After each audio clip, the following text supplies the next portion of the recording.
Sa pikas bahin kini bang atong hisgot na magitag impacts mayor.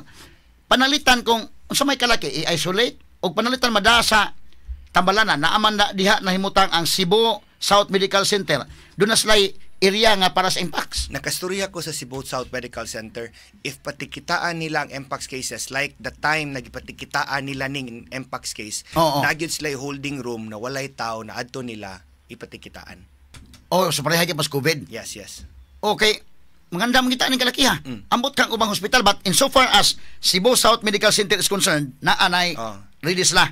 Kaya na-meet man nila ang patient. Pero pagpangutanan ako, how can you meet a patient dagan kay tao diha?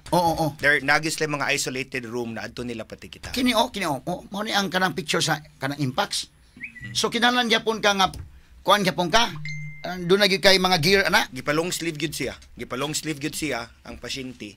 Then ang naay mga gear na gipangsulob ang mga doktor. Pareha po sa una no, nga astronaut in town tong mga doctors? I think so. Ningon na sila na gear. Kalimot ko pangutana kung PPE ba or not. Grabihan ko na. Kining Cebu South Medical Center, Mayor Sam, no? O doon mga pasyente din na. Ato lang klarohon Kini ni ang doon na mga nangutana sad. Unsa man ning Cebu South Medical Center? Kuan ba ni park ba ni hospital ba ni nga gipadagan sa Talisay City? Kay kini pareha ng Cebu City Medical Center. Kini Cebu City Medical Center owned by Cebu City gina. Yes. No?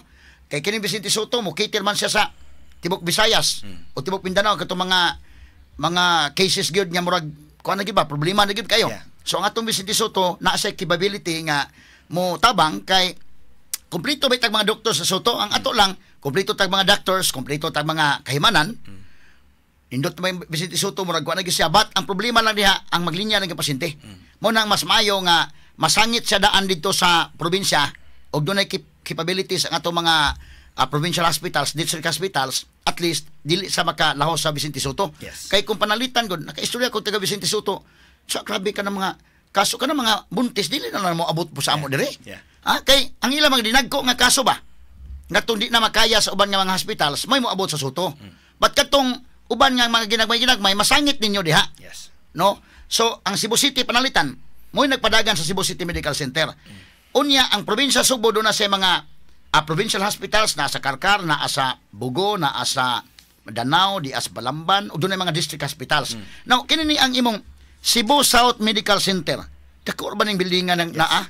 Unsa man ang Talisay mo nagpadagan ani or sa probinsya ni or sa DOH ni? Actually, kani siya sa una was called the Talisay District Hospital. Okay, Pero kami ni Papa Eddie, we didn't push for the devolvement of the district hospital. Pasabot kanang wala mi mo push na i-devolve siya na ang LGU or ang province ang mudala.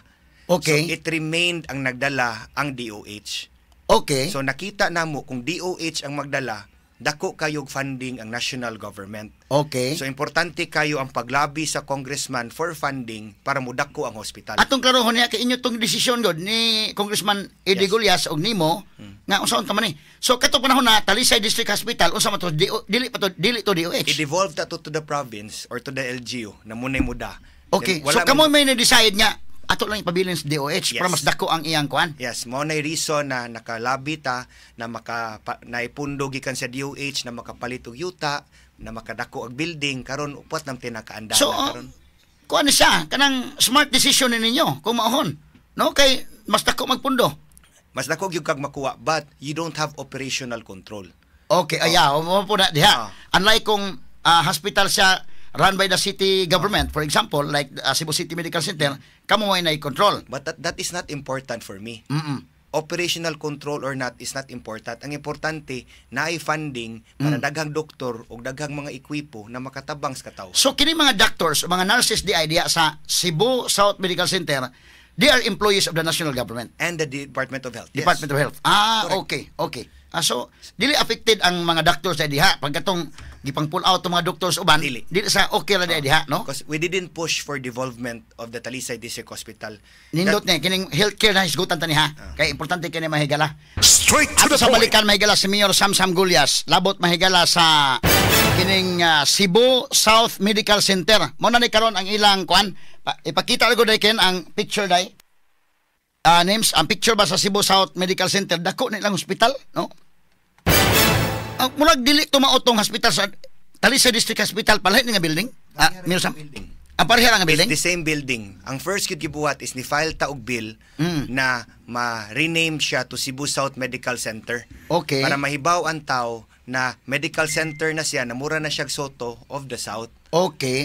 Para kay kung district hospital, maglibog man sa capabilities of the hospital.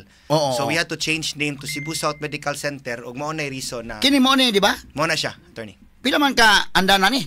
Murag upat nam tina attorney. Dako no? Dako nga kwan. More ni building sa kuna day. Pero ang original nas likod ana. Ang original nakakuha mag funding para mo palit og yuta og paghimog building.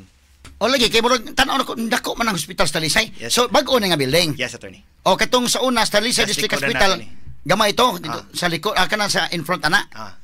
Okay. So at least mo to nga nag-file kag bill, imo na ning time. Nihangyo ko ni kay mayor naman ko atong panahon na. Nihangyo kong papa to file a bill na renaming it because ang iyang facilities is capable naman as like a medical center. Okay. So dunay kalainan kung may tao kanang mas may ma-educate ato mga tao. Og district hospital compared to medical center lahi na gyud. Ang medical center meron nag Vicente Soto Medical Center. Okay.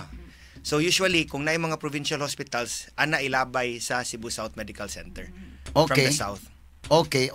So at least ang capability kuan nya ang iyang mga doctors sad gikan sa Department of mga Health. specialties sad. Yes, attorney. So namoy capability din mga dialysis. Pero kita natay own dialysis center nato sa City Hall, attorney. Naghimo ta. Amo ba? 28 bed sa sud sa Talisay City Hall. Amo ba? Yes, wa na gyud ko kasuroy sa Talisay City Hall na. So nabutang ka dito? Yes, attorney. Naghimo tag building dito called the Social Services Building. So tanang hinabang naa didto dan nasa kilid ana ang Talisay City Dialysis Center. 28 bed, PhilHealth accredited and libre para sa tanang Talisay non, attorney. Kay PhilHealth may mubayan. Oo. So at least nakay-center dito katuing tawo mga taga-Talisay nga mga makinahanglan dialysis ngadto lang sila. Ato na sila, libre na sila dito, attorney. Catering now to around 400 patients if I'm not mistaken. No, kay di ba lalim na ana kanang magpa-dialysis? Nagoy mga private nga mga kuan pero mahal man. One of the reason gyud, attorney, congressman pa ko, nakita mo gud nako unsa kalisod ang pamilya kung nanay usa ka tagtungod or relative na magdialysis. Bitaw. It takes money, financial, but most importantly effort gyud kay kapoy kinang mulingkod dito tagpila sa usa ka semana, pila ka oras. So at least naa ka mismo sa City Hall? So City Hall, attorney. Mao ba wala jud ko kasuroy sa City Hall sa Talisay da? Sa compound sa City Hall. Nasa compound sa City Hall. Okay, but napod panalitan mga to sa district sa Cebu South Medical Center na ara po dito na. Nasa dito, attorney, pero mas nagantag bed. Kay kini kay Cebu South Medical Center man, so mukiter ning maong hospital dili ni run by Talisay government di ay. Attorney, nalipay gani ko na imo nang gipangutana. Kay usually kung naay mga problema itag man ko pirmi na ngano na unsa man ni mayor, nalipay lang ko na naklaro na it's not under the direct supervision and operational control of sa gobyerno sa Talisay. Okay. Ang amuan na lang is nalang mimoa na nagbutang mi dito action agad desk para kung naay mga tabang na kailangan ang taga Talisay, pwede na siya moadto sa action agad desk human bilan rami sa malibre sila then bilan na lang mi sa hospital every 15th and 30th of the month. So mo na matabang sa Talisay City government. Yes.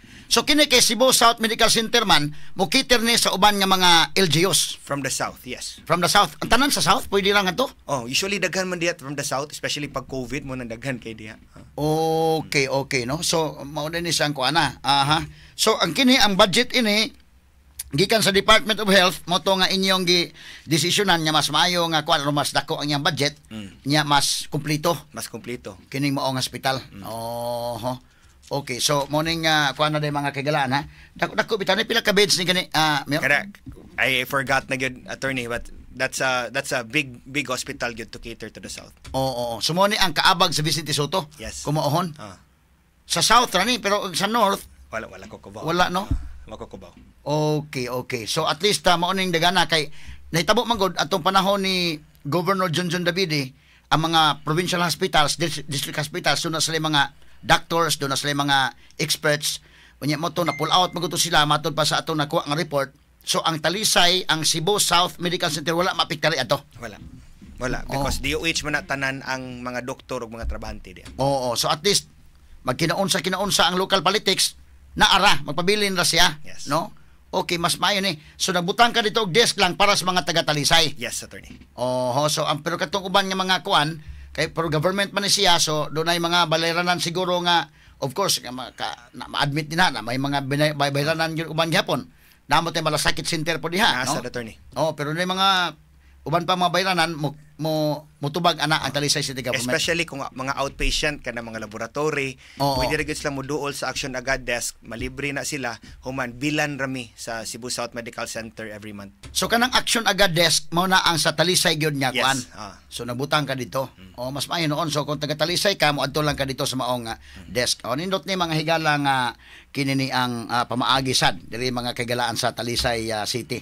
Kay og itag po ka dito Mayor Samsam, so maklaro po na to nga actually kana siyang maong hospital katong mga taga Talisay naatay kuan dinha. Naaragid. Naara oo. Wa ka mabutang og desk dito para sa district na.